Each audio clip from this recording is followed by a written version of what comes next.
When I share the concept of masculine containment with men, the question I get most often is, when is she going to have to do work as well? What is her work? What does she have to do? Well, she definitely has work and she will do it. Let me explain to you exactly what I mean. First, let's quickly understand the concept of masculine containment. In most relationships, there's a pattern of trigger, escalation, rupture, and damage being done, then a withdrawal period where we try to cool off, and then we come back and repair. Well, here's the challenge with that pattern. As a man, we're actually built for conflict. We escalate quickly, neutralize threat, and come right back down to baseline. For women, it's not the same.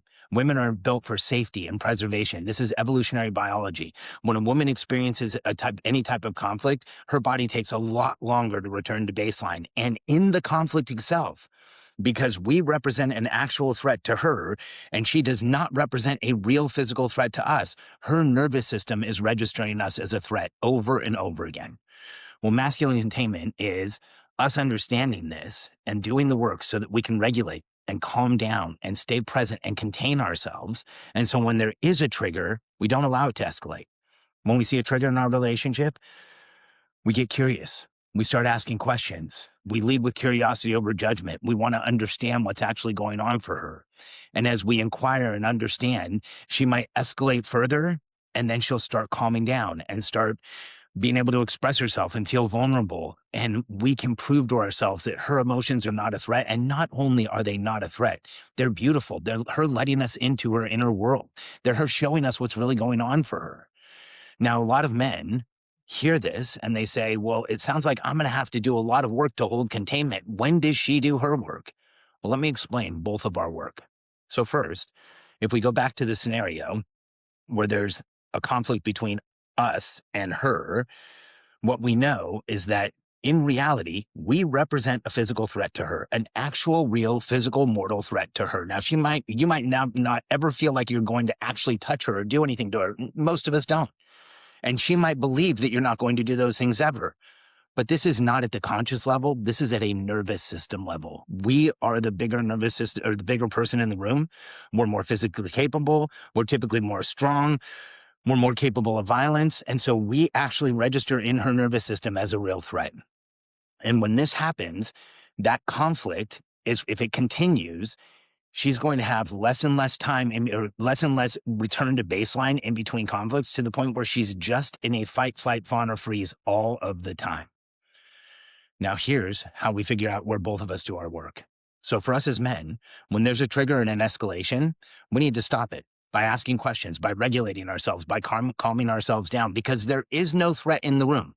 There is no real threat to us. We have to let that register, that anything we're reacting to is not a real threat. So we should be able to calm down. We should be able to see her not as a threat. And if we can't, that's our work. You know, that's the wounding we have as children. That is the trauma that we've experienced. That's the attachment issues that we have. Those are not things that we should wear as a badge of honor. Those are things that we should create awareness around and then go resolve. Work with an EMDR therapist. Spend time in neutral. Go for a walk with no electronics and clear your mind and build your capacity so that when there is a trigger, you have the capacity to stay in the room, to stay present, to stay right there, to know that you're not under threat. And if you can't, or something comes up, that is where you should do work. Now, for her, when you're holding containment, when you calm down, when you are present and grounded and leading with curiosity, and she is not registering a threat any longer, you can create emotional safety and security for her. You can actually create stability for her. You can let her be seen, heard, and feel safe and less vulnerable. Now, here's where her work is. Once you're creating that contained space, and once you've done it for a while and you've listened to her and you understand her and she tells you where she feels vulnerable. Now, this might take a while. Most women have never felt emotional safety and security in their lives. When you hold containment over and over again, you're going to hear about her history. You're going to hear about how she's feeling. You're going to hear about what happened that day. You're going to hear how she feels and where she feels vulnerable. And eventually, the longer you hold containment, you might start seeing the same issues come up over and over again, the same triggers, the same patterns, the same frustrations. She might have trouble holding boundaries. She might have challenges with Somebody at work, she might have challenges with when something happens in her life, it creates this repeated trigger. And when we see that trigger over and over again, and we don't have this pattern in our relationship of actually creating unsafety for her, those things that come up in a safe space, that's her work. See, we're already in a safe space. So what comes up for us, that's where we go do work. But once we've created emotional safety and security for her, once we're no longer causing escalation and rupture, anything that's coming up is potentially her work. And she can go work on that. I've been holding masculine containment every day for my wife in a sit-down formal ceremony where we talk and understand each other better, and I hold containment for anything that's bothering her so I can understand her. And I've been doing this since December 26, 2023. And in that time, I've learned so much about her. I've learned her vulnerabilities. I've learned what's happened in her life. I've learned how she feels. I've learned where she feels fear. And I've learned so much about myself. I've learned the triggers I have and the childhood trauma that keeps coming up. I've learned where I'm leaking and losing capacity by not processing the things that are bothering me. And, I often tell entrepreneurs, I used to be a coach for for 7 and 8 figure entrepreneurs, sometimes 6, mostly 7 and 8 figure entrepreneurs. And I used to tell them the calmest nervous system in the room always wins. Because when you're the calmest and the most regulated, you see the opportunities in the room. You understand what's going on.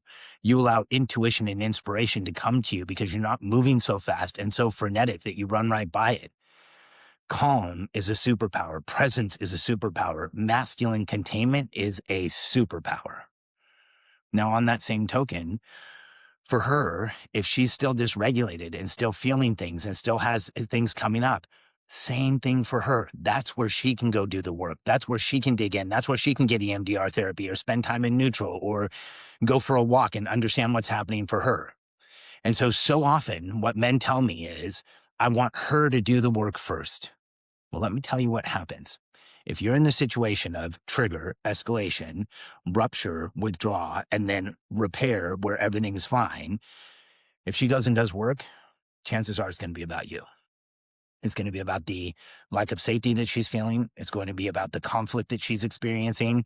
It's going to be about the fear that she has. It's going to be about her dysregulation. And some of the most heartbreaking messages that I get from both men and women. I get these all the time. I get thousands of comments on social media every month and hundreds, sometimes thousands of direct messages. And when you look at those messages and when I look at them in a composite, I get messages from men that say something like, I wish I knew this 10 years ago because I was in this situation and my wife went and got therapy. And what she realized was I was the problem and I didn't understand how to change it. And I lost the love of my life. Whenever a man sends me a message like that, I don't just read it, I feel it. It makes me so determined to share this information with as many people as I can because I don't think those relationships really have to end. I think it's our conditioning and our patterns and our belief that this is normal and it's okay to have these continued conflicts that move into rupture and into withdrawal and then some type of repair. We're trained, we're conditioned that that's just how it should be. But when we change things, it changes everything. See, on the other side, when we contain ourselves and we show her emotional safety and security, it gives her a chance to be vulnerable and a chance to be present and a chance to get the things in her body that are causing chaos out. Because here's the message I get from women, and it's a composite. This is a summary of a bunch of different messages, but it's something like, Alex, I love him more than anything. And he was the most important person in my life, and he was my person. But my body kept telling me I wasn't safe. And I went and got therapy, and my therapist told me I had to talk to him about this issue. And so I tried to, but he didn't hear me. And I tried to explain how I felt, and he kept telling me I needed to do work. And I tried to explain what was going on for me, but it just didn't get through. So I had to make the hardest decision of my life and leave him. When I get messages like that, I feel so deeply grateful for the day that my wife gave me a reckoning. A reckoning changes everything. It's like hits the reset on your life. And I remember it vividly. We were in a quiet moment and we were talking about our relationship. And she said, Alex, I don't feel heard.